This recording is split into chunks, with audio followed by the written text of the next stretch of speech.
Pourquoi c'est important d'apprendre comment faire la classification?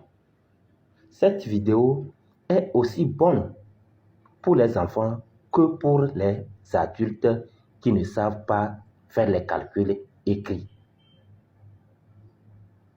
La classification nous permet de faire quoi? De maîtriser l'écriture des nombres en chiffres. Si tu veux écrire un nombre en chiffres et tu maîtrises la classification, cela te facilite le travail. Car tu peux facilement écrire tous les nombres, que ce soit les nombres à 2 chiffres, à 3 chiffres, à 4 chiffres, à 5 chiffres, à 6 chiffres, ainsi de suite. Puisque les nombres sont composés de quoi? De plusieurs chiffres. Et vous allez voir qu'on a les unités, les dizaines, les centaines, les mille, les millions, ainsi de suite. Donc, si vous maîtrisez ce qu'on appelle classification des nombres, c'est que si vous voulez écrire un nombre, vous savez ce que c'est vraiment. Ici, nous commençons avec la classification des nombres à 2 chiffres, les dizaines. Et nous avons pris un exemple ici qui est 10. Ça, c'est un nombre à 2 chiffres. Et c'est c'est sans retenue. Nous sommes d'accord? Cela veut dire que ici, c'est 0. Notre retenue, qu'on parle souvent, c'est du côté des unités. C'est sans unités. Nous avons des nombres à 2 chiffres avec unités aussi, comme 11, 12, 25, 33, 38, 45, c'est quand quelque chose, sauf 0. C'est ça qu'on appelle nombre à quoi? Nombre avec unité, ou bien dizaines avec unité. Les dizaines sans unité, où il n'y a pas d'unité, par exemple, nous avons 10, nous avons 20, nous avons 30, nous avons 40, nous avons 50, 60, 70, 80 et 90. Ce sont les nombres ou bien les dizaines sans unité. Parce que la unité, c'est toujours 0, 0, 0, 0, 0. Ce sont les dizaines qui changent. Donc, nous venons ici. Regardez ce que j'ai fait ici.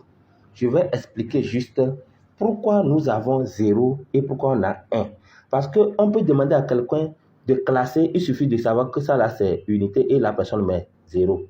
Ça c'est dizaine et la personne met. Mais pourquoi on a 1 ici, pourquoi on a 0 ici? Pourquoi? C'est ce que nous allons démontrer dans cette vidéo. Lorsque je prends, ici on a 10, je suppose que c'est 10 bâtonnets. Donc ça fait 1, 2, 3, 4, 5, 6, 7, 8, 9, 10. Oubliez le trait qui est dedans au départ. Je pouvais ne pas mettre le trait. Nous sommes d'accord? Mais parce que j'ai mis le trait que vous allez comprendre ce qui va se passer. Donc, quand on a 10 bâtons ici. On suppose que ce sont des bâtons. Voilà. 10 bâtons ici, ou bien 10 bûchettes d'allumettes, par exemple. Ce n'est pas attaché, tous ces bâtons sont individuellement libres. Donc, ils ne sont pas attachés l'un à l'autre. Vous voyez? Donc, ils sont comme ça. C'est ça qu'on appelle dizaines, ou unités plutôt. C'est-à-dire qu'ils sont 1. On peut avoir 100 ici. On peut avoir 200. Une fois que ils sont individuellement libres, ils n'ont aucun lien avec les autres. Là, on dit que ce sont des unités, peu importe le nombre. Donc, on casse tout, on met dans les unités. On peut venir maintenant dire, OK, je veux que les 100 qui sont là, faites des groupes de 10, 10, 10, 10, 10. Vous voyez? Faites des groupes de 10, 10, 10, 10. Oui, les groupes de 100, 100, 100, 100, 100. C'est un exemple.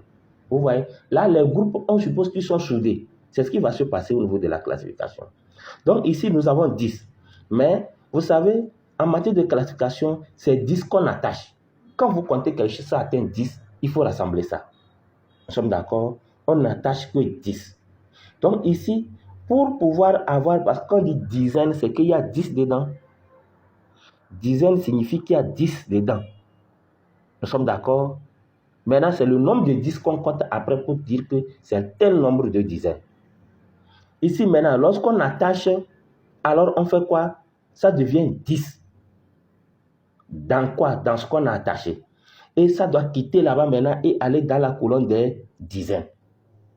C'est-à-dire qu'on a attaché ici, là. On a attaché maintenant, c'est combien on a attaché? 10. Au départ, quand on n'avait pas attaché, tout reste ici. Maintenant que nous avons attaché, On prend ce qu'on a attaché et on envoie dans les dizaines. Nous sommes d'accord.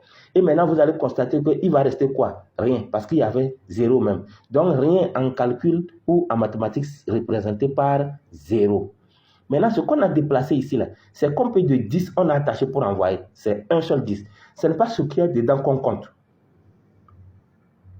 Donc, c'est un seul 10 qu'on a attaché. Ça veut dire qu'on a un seul tas de 10 ici. Donc, c'est le 1 là. Ça fait un tas. C'est 1 là qu'on a mis. C'est ce qui justifie, comment l'appelle-t-on, la classification du nombre 10 avec 0 comme unité et 1 comme unité et dizaine.